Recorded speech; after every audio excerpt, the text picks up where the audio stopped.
His apartment was quiet. The kind of quiet that made everything feel heavier. I could hear my own breathing, shaky and uneven. He didn't speak, neither did I. I sat down slowly, unsure of what I was doing anymore. I just knew I couldn't go. Back home, feeling like nothing had changed. He offered me water. I declined. My throat was too tight to swallow anything. He didn't stare, didn't rush, just waited. I hated how calm he was. I hated how I wasn't. I asked one last time, "You're not going to hold this over me?" "No," he said without flinching. "This is about your choice, not leverage." I nodded. My voice wouldn't work anymore, so I stopped trying. The rest happened without words. I didn't feel sexy. I didn't feel powerful. I felt like a woman who'd run out of options. But at the same time, something else stirred. A part of me I hadn't felt in years. Wanted, seen, chosen. Not for obligation, not for routine. There was no passion, just a strange calm. A strange tension. His hands were warm. His touch was deliberate. I let go of the noise in my head for a few moments, just long enough to forget everything else. It wasn't romantic. It wasn't loud. It wasn't fast. It was slow, silent, intentional. And then it was over. I sat up, pulled the blanket around myself, staring at the floor. He didn't speak. He just stood nearby, waiting, not hovering, just present. "I don't know what this makes me," I said quietly. "Human," he replied. I looked at him for a moment, trying to find judgment in his eyes, but there wasn't any. That somehow made it harder. I got dressed in silence. As I reached the door, he handed me an envelope. Inside was the cleared rent balance. Signed, dated. I nodded once. "Thank you," I whispered. "Take care of yourself. Tanya." I walked out and didn't look back. By the time I reached my door, my legs were shaking. I didn't cry. I felt too numb for tears. The living room was still dark. Mark hadn't come back. Or maybe he had, and left again. I crawled into bed fully clothed and stared at the ceiling until morning. My skin still felt foreign, my breath shallow. Mark came home around noon the next day. He didn't ask where I'd been. He didn't mention anything at all. Just mumbled about work and money. I made coffee and nodded like I always did. Later, that night, he kissed me. First time in weeks. I froze. His lips felt wrong. Or maybe mine did. I turned my face away. He didn't press. For days after, I went through the motions. Cooked, cleaned, answered small talk with smaller words. I couldn't bring myself to touch him. Every time I looked at him, I remembered what he hadn't noticed, what he hadn't done, what he'd ignored. And every time I remembered Darius, I felt a mix of guilt and clarity. I didn't love him. I didn't even know him. But for a single moment, he'd made me feel like I existed. Not as a wife, not as someone's burden, just a person with choices. Even if the choice was ugly. No one ever talks about the silence after betrayal, the way it lingers in your bones. I wasn't proud, but I wasn't broken either. I didn't tell anyone, not even my reflection. It became a secret I carried like a stone in my pocket. Always there, always heavy, but somehow necessary.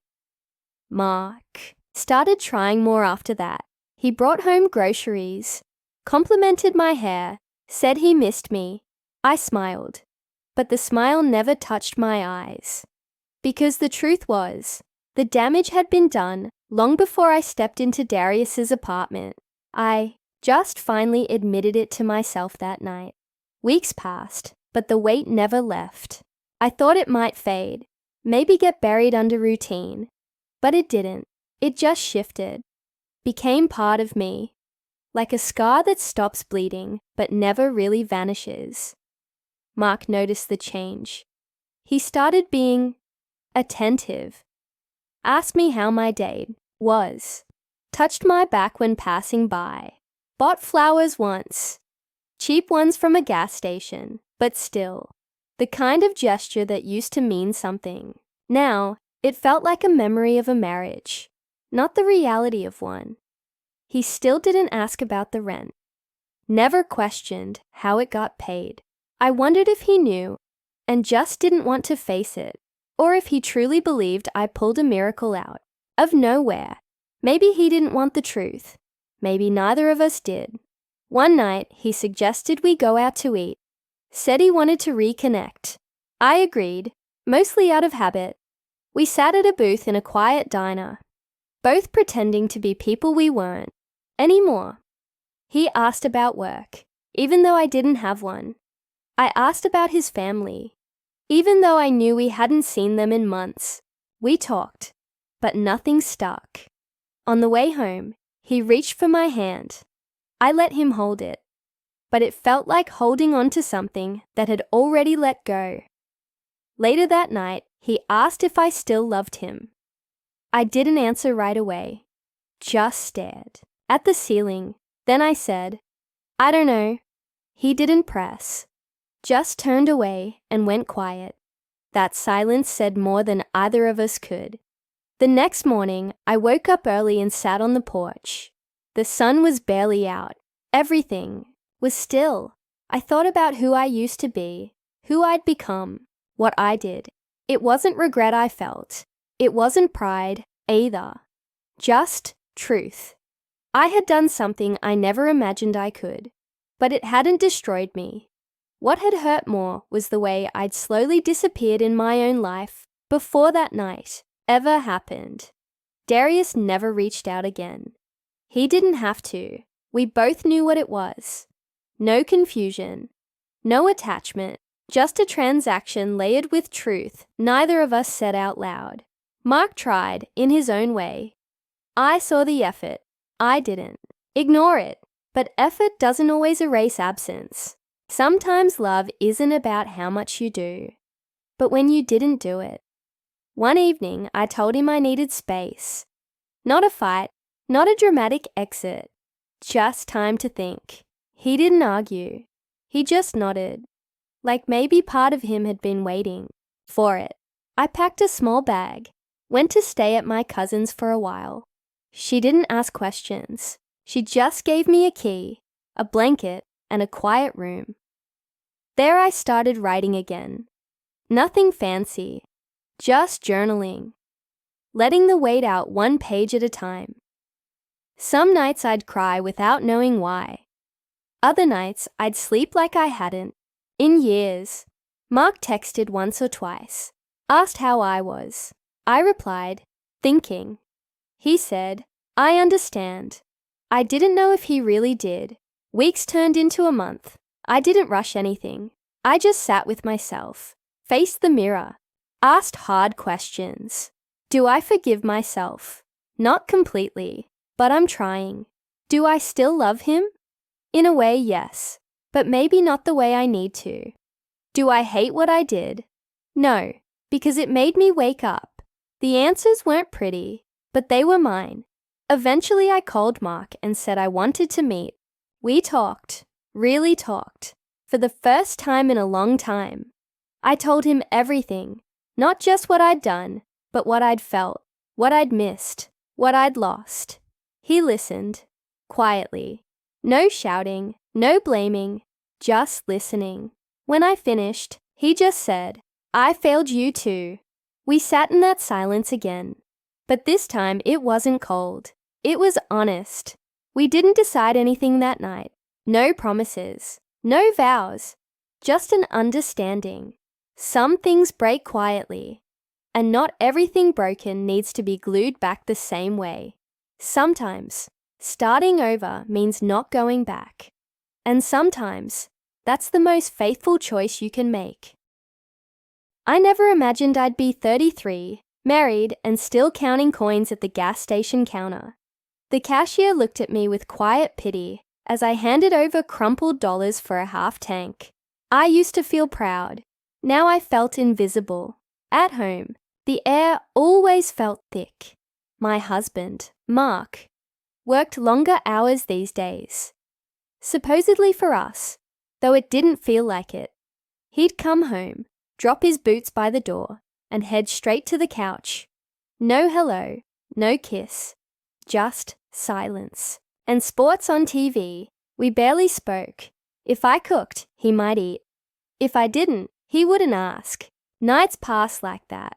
Quiet, mechanical, empty. The rent was due again, and we were 2 weeks behind. I kept hoping Mark would notice, would ask how I was holding up, but he never did. I reminded him once and got a grunt in return. "I'll figure it out," he said, without looking up from his phone, but he didn't. I had already sold my jewelry, my old laptop, even some clothes online, all for scraps that disappeared in groceries and utilities. I applied for temp jobs and got nothing back. Desperation had started to feel like a second skin. Then, one Friday afternoon, someone knocked on the door. I opened it to find our landlord, Darius, standing tall and calm, with a folder in his hand. He wasn't like most landlords. Not impatient or aggressive, just observant. "You're 2 weeks behind," he said simply.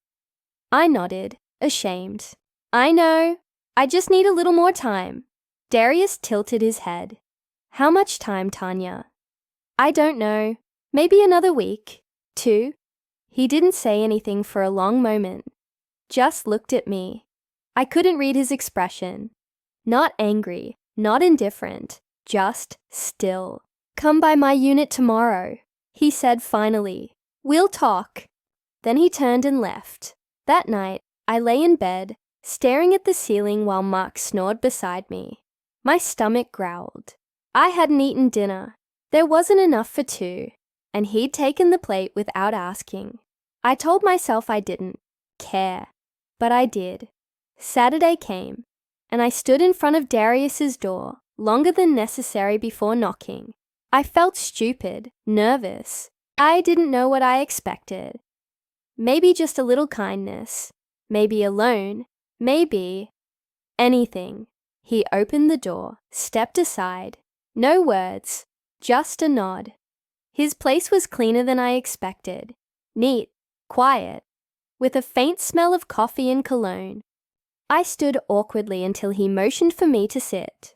"You and your husband," he began. "Things seem tense." I flinched.